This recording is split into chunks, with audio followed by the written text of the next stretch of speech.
For many years, I was a journalist and a would-be author, although that particular ambition did remain in draft form.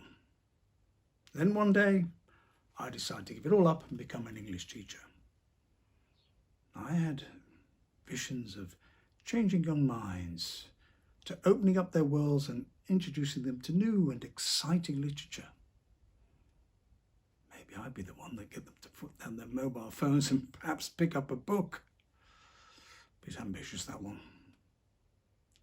Hopefully, I could just get one of them, just one student, to go on and write something, to become a published author. Someone whose life I had turned around and given direction. But above all, I wanted to be an engaging, an inspirational teacher. But sadly, life in a British comprehensive, the Dead Poets Society, it was definitely not. Instead of them hanging on my every word, looking at me like I was some great god of literature, my words fell mostly on deaf ears. They just sort of stared blank at me like I was some old fart that they just didn't want to listen to anymore.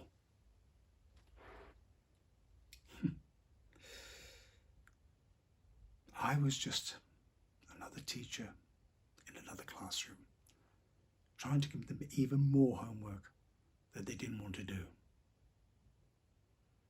It was all so futile and relenting. As soon as one class of cretinous reprobates marched out, another group of indistinguishable miscreants marched in. From the haircuts to the names, the Joshuas, the Jonas, the Chloes, the Cleos, I couldn't tell one from the other. They were just the same one amorphous blob of indifference. Oh, there were a few nice kids in the mix, those who did want to learn a little bit, but in general, the growing trend was for them to be totally absorbed in being as obnoxious to one another as possible. It's quite uncomfortable to witness at times. But my view, as long as they were harassing one another, they weren't focusing their caustic wit and vile behaviour towards me. Oh, I had learned the hard way not to intervene. I had my car scratched, my classroom trashed, and a couple of false accusations, which I could really have done without. There was one lad, Kevin. He came and stood outside my house one evening, smoking away, probably marijuana. Year 11, he was one of the brighter ones as well. I'd asleep, well alone, turn a blind eye. With a bit of luck, he would become a boss, employ one of the other Jonas from his class, who would go on to give him hell.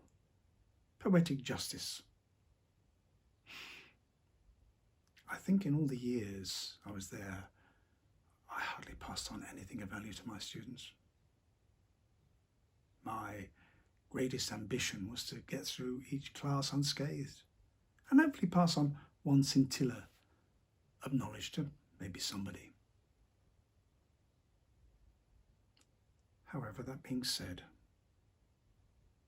there was one young girl, Tammy Galloway. She was fairly anonymous in many ways.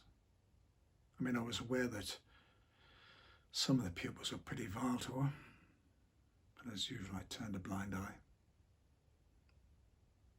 I had no idea how rampant the bullying was.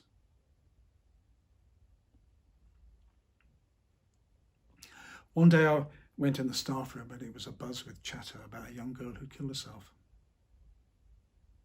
It was Tammy. The school put out a statement saying that her favourite subject was English,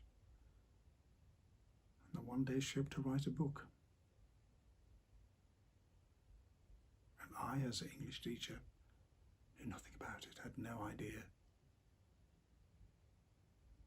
Not only had I failed to inspire, I'd failed to notice. I could have done something that might have saved her life. That's haunted me all years since.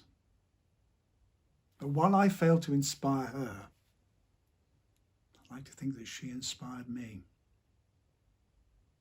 I took my draft off the shelf, dusted it off, finished it, and the novel has been published.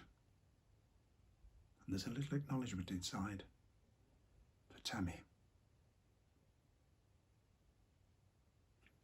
So perhaps she was the one after all.